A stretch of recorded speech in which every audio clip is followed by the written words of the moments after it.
তো সকালবেলা ঠান্ডার মধ্যে মেজে নিচ্ছিলাম আমি বাসন।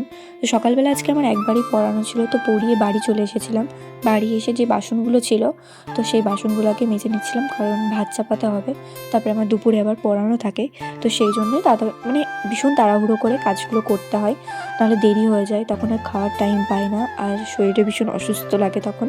কারণ সাইকেল চালিয়ে আবার সেই আর একটা প্রায় 10 মিনিট লাগে আমার বাড়ির থেকে যেতে। আমি যেখানে পড়াতে যাই আমি জোরে সাইকেল চালিয়ে যাই বলে 10 মিনিটে চলে যাই।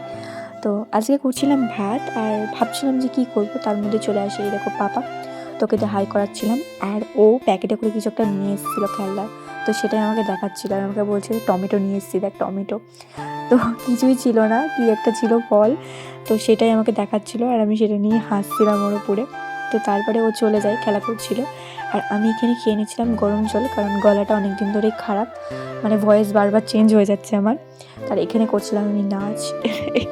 তোমরা কি জানো যে ছোটোবেলা থেকে আমার নাচের ভীষণ শখ ছিল, কিন্তু এটা আমার একটা বড় স্বপ্ন ছিল, নাচটা আমার একটা বড় একটা ছিল, বাট সেটা আমি করতে পারিনি, আমি ছেড়ে দিয়েছিলাম। ছোটোবেলায় করতাম, ছবি আঁকতাম, নাচ করতাম, তো সেগুলো সমস্ত কিছুই করেছি একটা টাইম। আর এখানে দেখো পাপার হাতের লেখা ভীষণ সুন্দর। ওর বয়স মাত্র 5 বছর, কিন্তু ওর হাতের লেখা ভীষণ সুন্দর, দেখে বুঝতেই পারবে না।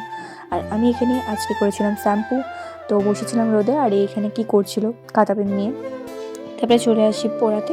তো পড়াতে এসে প্রতিদিনকার মতো স্টুডেন্টের মা না খাইয়ে ছাড়ে না, তো ওদেরকে পড়িয়ে আমি আবার চলে আসি পড়াতে। তো আজকের জন্য টাটা।